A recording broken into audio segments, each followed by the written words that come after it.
প্রতিশোধ নেওয়ার মতো ছোট লোক যেমন আমি নই, তেমনি মাপ করে দেওয়ার মতো বড় মনও আমার নেই।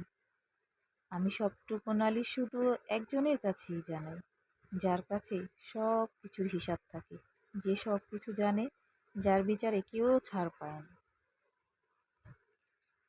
আমার পিছনে থাকা দাসীদের বলে দিও, আমি আমার স্বামীর টাকায় চলি, তাদের টাকায় না।